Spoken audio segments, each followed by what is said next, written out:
Okay, Thomas Fried here, tax-freedom.com, and now we have this from the Conservative Caucus, www.conservativeusa.org. Socialism is our enemy, folks, specifically as laid out in the Communist Manifesto. Socialism is a system of ruling the people, not representing them. Karl Marx was paid by the League of Just, later named the Communist League, in 1847 to write the Communist Manifesto. And he was paid again to rewrite it in 1848.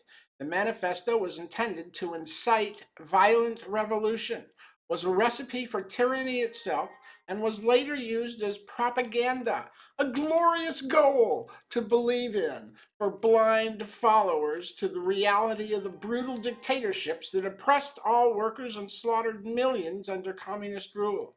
Hitler's Mein Kampf and Mao's Little Red Book served with similar evil and deadly purposes. Many dictators throughout history and today attempt to disguise their tyranny with fancy labels and phony philosophies to make slavery seem somehow just and essential. Another example was the earlier doctrine of the divine rule of kings.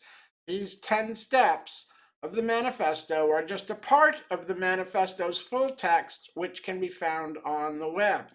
Western nations, including the United States, have gradually implemented virtually all of Marx's 10 key steps of the manifesto necessary to move towards creating a dictatorship. What are some examples you can find?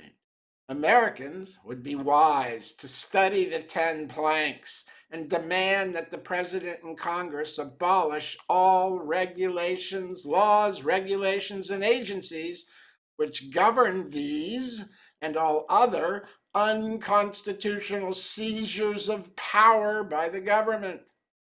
Communism was never intended to free man, but to enslave him.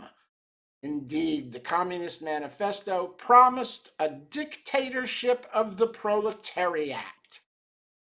And history proved it always ended up slaughtering and enslaving millions of the proletariat. Dictatorship of the proletariat implies mob rule. Mob rule by the ignorant masses. And that's what you always end up with. Look at Russia, look at China, look at Cuba, look at Venezuela, look at North Korea. It always ends the same, with the people enslaved and the government destroying the wealth and productivity of the nation. It's always the same.